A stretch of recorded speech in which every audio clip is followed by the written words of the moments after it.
Good morning. It's really special for me to be here to join with you and especially to hear the choir. 매우 좋은 아침이고 오늘 이 자리에서 만약에 굉장히 특별한 자리고 특히 성가대가 좋았다고 말씀하셨습니다. In university, I studied classical music. And when I started my work immediately after, I had to give it up. So this is very emotional for me, this good music.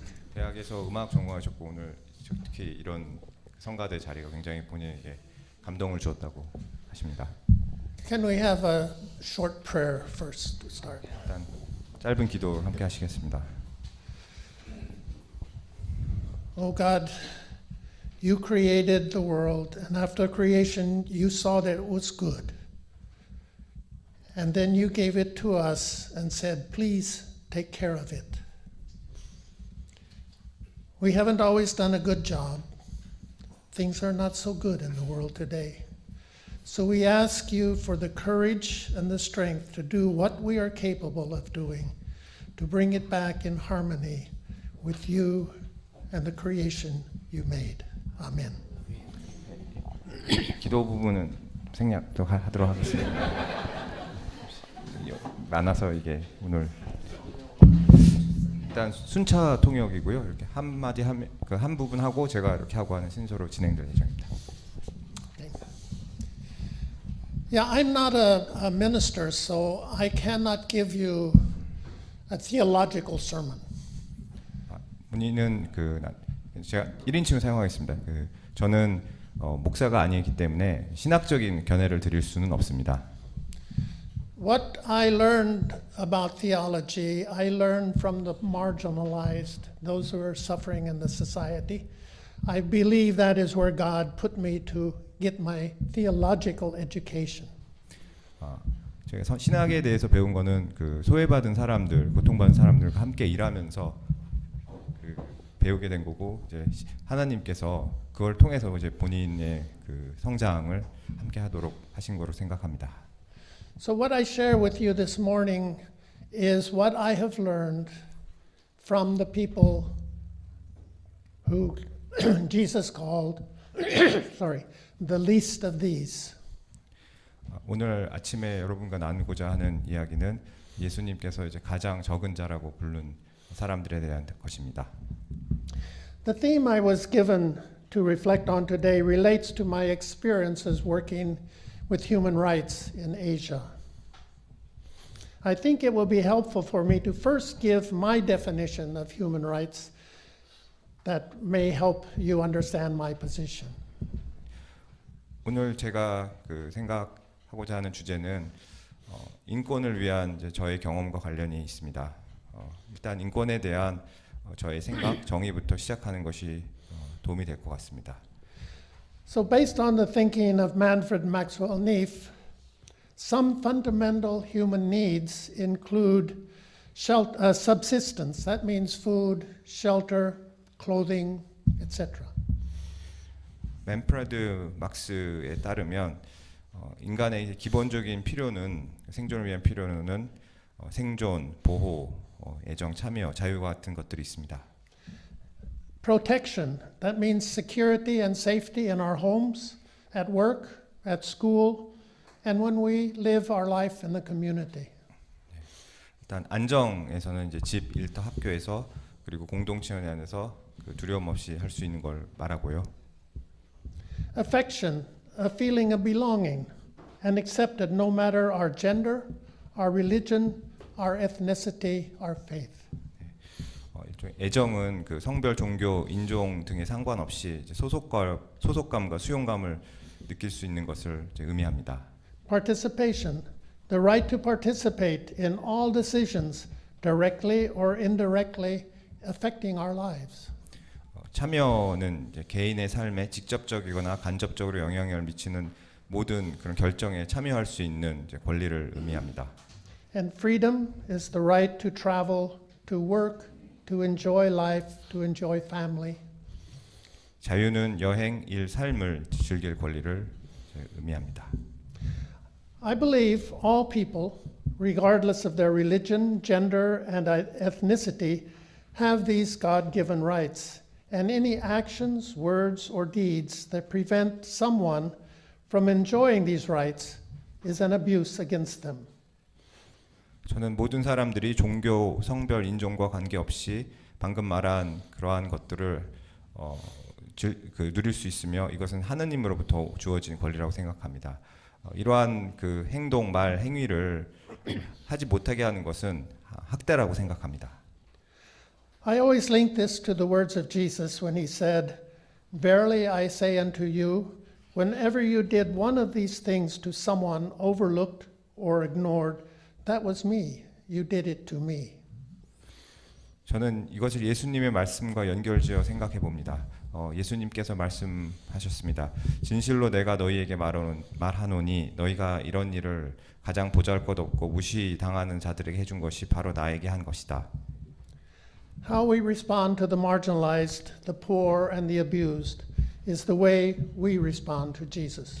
이런 사람들에게 반응하는 저희의 반응은 저희가 예수님이 하는 반응과 같다고 생각합니다. The book of Matthew has about 23 parables that Jesus shared when people gathered to listen to him. I love the parables and the way Jesus used them to teach without often giving clear answers to the people. 마태복음은 23개 정도의 비유가 있습니다. 저는 이 비유를 사랑하고 예수님이 종종 사람들에게 명확한 답을 주지 않고 가르쳤던 방식을 좋아합니다. In Matthew 13, the disciples asked Jesus why he tells so many stories without giving the answers. And Jesus answered, "I tell stories to create readiness, to urge the people toward a welcoming awakening." 마태복음 13장 10절 17절에서 제자들이 예수님에게 왜 그렇게 많은 이야기를 하고 그 의미를 말해주지 않냐고 이제 물었습니다. 예수님은 이들에게 사람들을 준비되도록 사람들이 깨달아 가기 위해서 이야기를 하는 그 취지로 말씀하셨습니다. His response is important for us today as we tackle the many human rights issues that exist in our societies. The purpose of the parables was to urge people to think and to find their own answers. A good teacher does not tell us what to think. A good teacher encourages us to think. 오늘날 이제 우리 사회에서 이러한 인권 문제를 다룰 때 예수님의 대답했던 방식은 여전히 매우 중요합니다. 비유의 목적은 사람들로 하여금 생각하고 스스로 답을 찾도록 장려하는 것입니다. 좋은 선생님은 우리에게 무엇을 생각해야 하는지 말하지 않고 스스로 생각하도록 돕습니다. One of the parables we all learned when we were small was that of the Good Samaritan. Briefly, the parable tells of a man traveling from Jerusalem to Jericho. Along the way, he is attacked, robbed, and left to die along the side of the road. Several religious travelers see him but pass on by. Only the Samaritan stops to help, tending his wounds and taking him to a nearby inn to recuperate. 우리가 모두 어렸을 때 배웠던 유명한 비유 중에 하나가 선한 사마리아인입니다. 간단히 말하자면 이 비유는 예루살렘에서 여리고로 여행 중이던 한 남자가 강도를 당하고 죽어가는 채로 길가에 버려진 이야기입니다. 여러 종교인들이 그를 보고 지나쳤지만 오직 사마리아인만이 도와서 상처를 돌보고 숙소에 데려가 회복할 수 있도록 도왔습니다. I thought of this parable in 1966, and yes, I am that old, when I went to work in Burundi, Africa with the Mennonite Church. 저는 이 비유를 1966년에 제가 부룬디 아프리카로 메노나이트 교회와 함께 갔다 올 때 이 비유를 생각을 했습니다. 66년을 보니까 제 나이가 굉장히 많다는 걸 아실 수 있겠죠. I was excited. I would be doing what the Samaritan did by helping the thousands of refugees who had fled war in neighboring Rwanda and Congo. 저는 이 처음에 갔을 때 굉장히 이제 기뻤던 상태였습니다. 이 이웃 나라 르완다와 콩고에서 전쟁을 피해서 온 수천 명의 난민들이 살고 있는 그 난민 초라한 난민 캠프에서 저는 이제 선한 사마리아의 인을 따라서 그 음식, 약품 및 의복을 가져다 주는 도움을 하고 있었습니다. They lived in squalid camps, and almost every night some died from hunger and disease. We brought in food, medicines, and clothing for them, and I felt like I was doing all of this following the example of the Good Samaritan. 굉장히 그 난민 캠프 굉장히 어려운 상황이었고 매일 이제 병 또는 이제 굶주림으로 죽어가는 사람이 있었습니다. 이제 이들을 돕기 위해서 이제 음식, 약품, 의복을 이제 지원하는 활동을 하는데 저는 이들에게 저는 도움을 주고 있다고 스스로 이제 느끼기도 했습니다. 2.5 years later, my term ended, and I returned to the USA. Reflecting back on my experience, I suddenly realized that even though I had given life-saving food and medicine to them, they were still in the refugee camps waiting for someone to help. 2해 반 후에 제 활동이 끝나고 저는 미국으로 돌아왔습니다. 돌아와서 제 경험을 돌이켜 봤는데 저는 이제 물론 그들에게 생명을 구할 수 있는 음식과 약을 제공했지만 여전히 난민 캠프에서 그 난민들은 누군가의 도움을 기다리고 있는 상태가 지속되고 있다는 것을 느끼게 되었습니다. I had helped meet their subsistence needs through relief work, but they were still without security, hope, or freedom. Their human rights had not been fully met. 저는 이제 그들의 기본적인 생존은 구호 활동을 통해 충족시켰지만 그들은 여전히 안전, 희망 또는 자유가 없었습니다. 그들의 인권은 여전히 충족되지 않은 상태로 있었습니다. I felt uncomfortable, and I decided I would never do welfare or relief work again. Instead, I would do development work so people could grow food and take care of themselves. I felt this was a better way to be a good Samaritan. 저는 그 잘못됐다고 생각이 됐고 다시 복지나 구호 활동을 하지 않기로 결심했습니다. 대신 사람들이 스스로 먹을 거를 재배하고 스스로를 돌볼 수 있도록 국제 개발 분야에 일하기로 결심했습니다. 저는 이것이 선한 사마리안이 될 수 있는데 더 나은 방법이라고 생각했습니다. In 1971, I requested another assignment with the Mennonite Church, this time in Vietnam, where the war was still raging. I went with hopes that through development, I could help rural people grow more food and not need welfare. 1971년에 저는 다시 이제 메노나이트와 교회와 함께 전쟁이 벌어지고 있었던 베트남에서 다른 임무를 수행하게 되었습니다.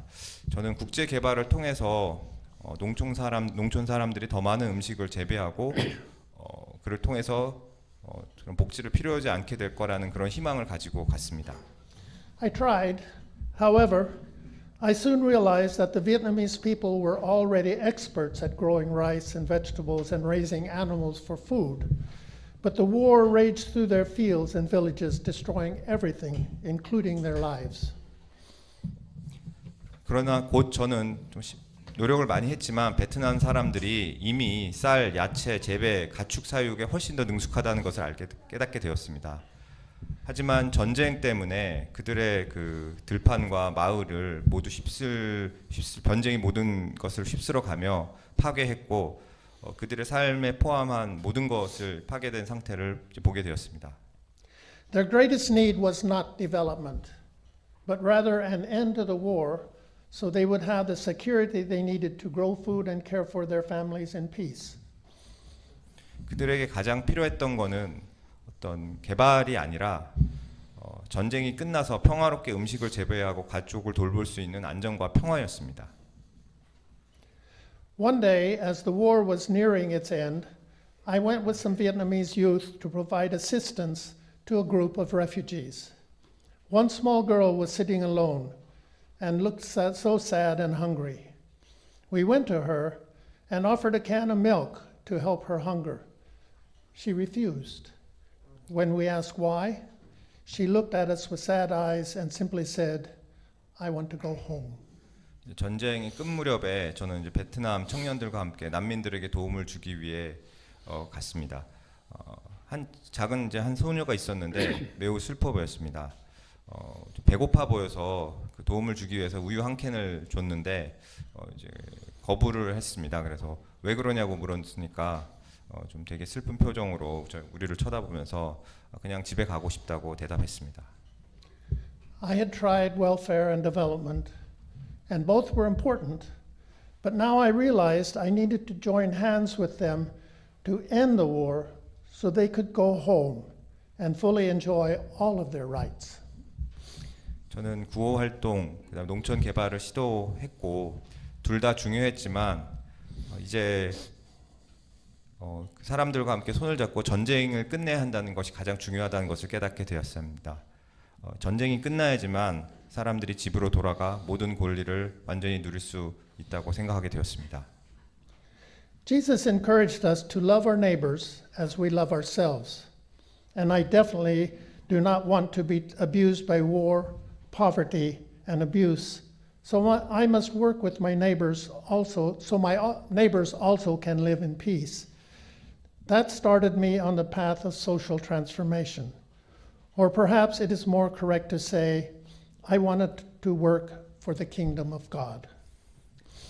예수님은 우리에게 이웃을 자신처럼 사랑하라고 말씀하셨고 저 또한 전쟁, 빈곤, 학대에 의해서 고통받고 싶지 않았기 때문에 당연히 제 이웃도 평화 속에서 살 수 있도록 노력해야 한다고 생각하게 되었습니다. 이러한 이유 때문에 저는 이제 사회 변혁의 활동에 참여하게 되었고 또 다른 표현으로 말하자면 아마 하나님의 왕국을 위해서 일한다고 표현할 수 있을 것 같습니다. In 1980, the Mennonite Church sent me to work in Thailand, and I devoted myself to working with the marginalized, peasants, factory workers, slum dwellers, prostitutes, as well as political exiles from Burma. 1980년에 전 다시 이제 메노나이트 교회와 함께 태국으로 가서 소외된 사람들, 농민, 공장 노동자, 슬럼 거주민, 거리의 여성들, 그리고 버마에서 온 정치 망명자들과 함께 일하는데 전념했습니다.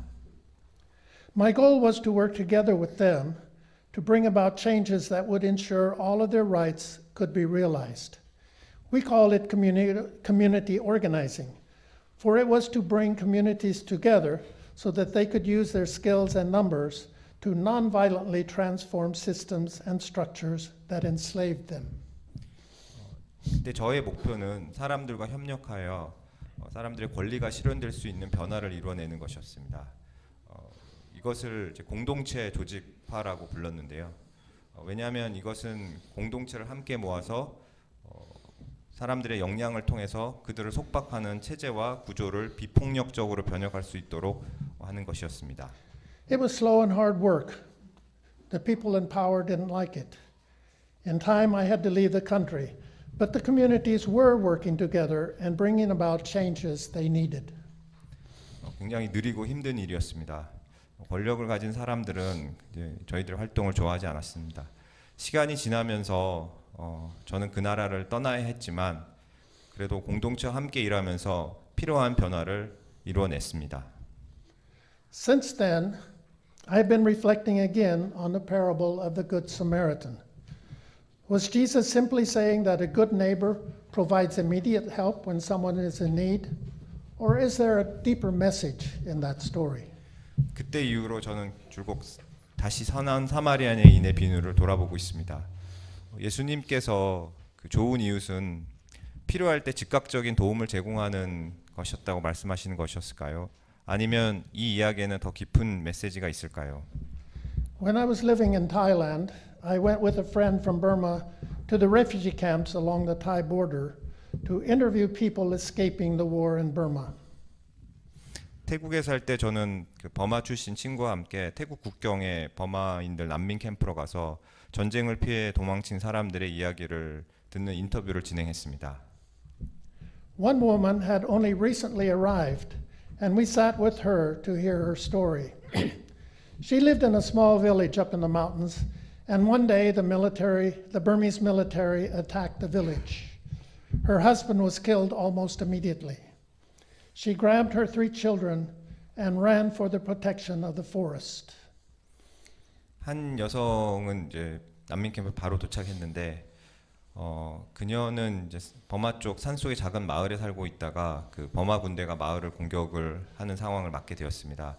남편은 이제 바로 돌아가시게 되었고 그분은 이제 세 자녀를 데리고 이제 숲으로 이제 도망치게 되었습니다. Her three children were very young, and her youngest was only several months old. They ran as fast as they could, and when they finally had to rest, they sat down under a tree. Only then did she realize that the baby that she carried in her arms was dead. It had been wounded by shrapnel. Fearing for the lives of her other two children, she did not have time to bury her child, but could only wrap him in some ragged cloth and leave him under a tree. 그분은 이제 세 자녀를 데리고 이제 숲으로 도망치게 되었는데 급하게 도망을 치다가 그 나무 밑에서 잠깐 쉬게 되었는데 그때 품에 있던 그 아기 이제 막내 아기가 이제 죽었다는 거를 이제 알게 됐습니다. 아마 이제 파편에 맞아서 그 부상 때문에 죽게 되었는데요. 그래도 살아남은 이제 두 자녀의 그 자녀의 걱정 때문에 그 아이를 이제 묵을 시간이 이제 없다는 것을 이제 알게 되어서 이렇게 낡은 천에 이제 막내를 이렇게 싸서 나무 아래에 이렇게 두고 떠날 수밖에 없었다고 합니다. Luckily, they were able to cross the river into Thailand and found refuge in one of the refugee camps along the border. As she related her story, she smiled at me. Later, I told my Burmese colleague that her smile suggested that she was dealing with the loss of her baby very well. He immediately became angry and said, "Max, the trouble is that you listen too much to the words. You have to learn to listen to the eyes. Didn't you see how her eyes spoke of pain and agony beyond anything you or I have ever experienced?"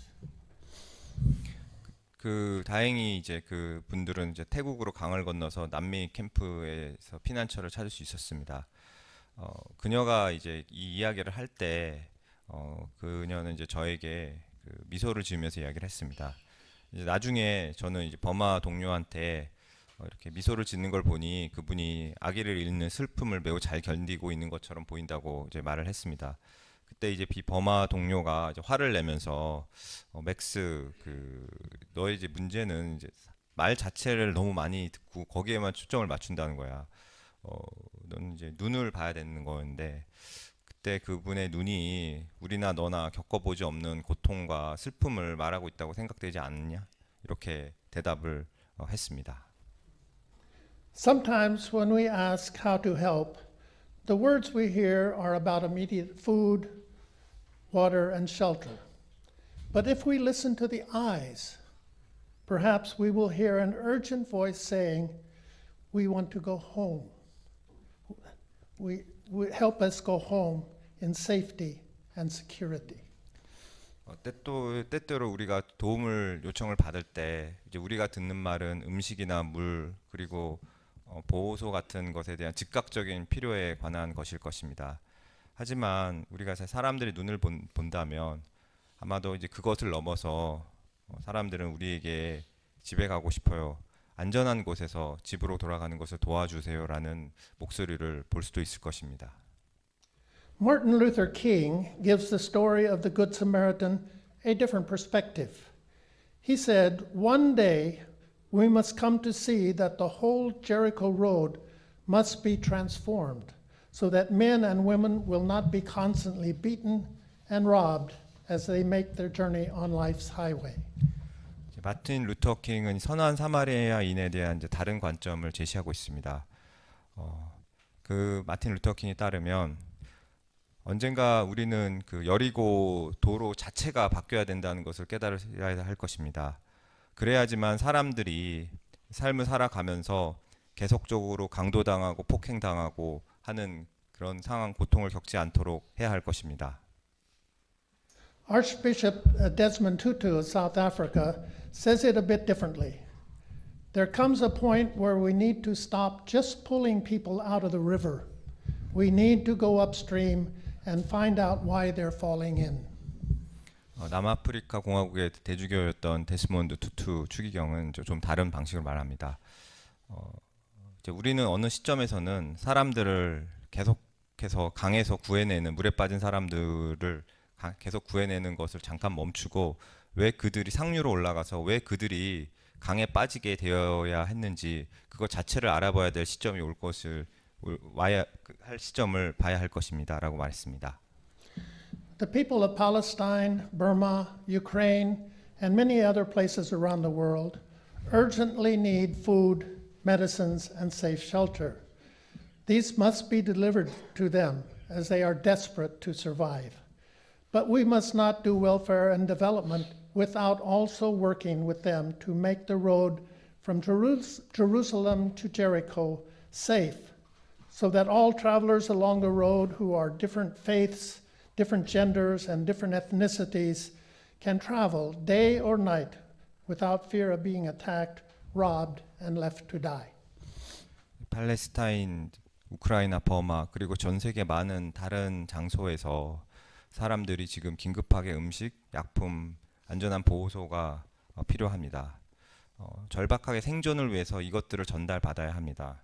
하지만 동시에 우리는 그들과 함께 일하면서 예루살렘에서 여리고로 가는 도로 자체를 안전하게 만드는 일도 생각해야 할 것입니다. 그래야만 다른 사람들이 신앙, 성별, 인종을 가진 때 차이 때문에 길에서 낮이나 밤에 공격을 당하고 강도당하고 죽임을 당하는 일을 없이 안전하게 여행할 수 있기 때문입니다.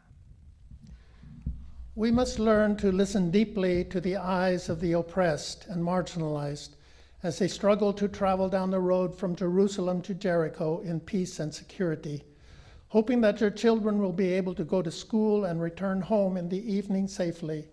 Their homes and their crops will not be destroyed, and their families can live in peaceful community. 우리는 소외받고 억압받은 사람들이 평화와 안전 속에서 여리고 도로를 따라서 여행하면서 자녀들이 학교에 다녀오고 집에 안전하게 저녁 때 갈 수 있기를 바라면서 그리고 이제 집과 그들의 이제 작물이 파괴되지 않고 가족들이 모든 사람들이 평화로운 공동체 속에서 살 수 있기를 그들의 눈이 말하고 있는 것을 깊이 바라보고 들어야 합니다. To love our neighbor as we love ourselves is to stand with them in the struggle to reach this dream, because how we stand with them is how we stand with Christ. 우리 자신을 사랑하는 것처럼 이웃을 사랑하는 것은 그들이 함께 그 꿈에 이르는 그 투쟁과 싸움에서 함께 서는 것을 의미하고요. 우리가 함께 서는 방법은 결국 우리가 그리스도와 함께 서는 방법이라고 생각합니다. Thank you so much.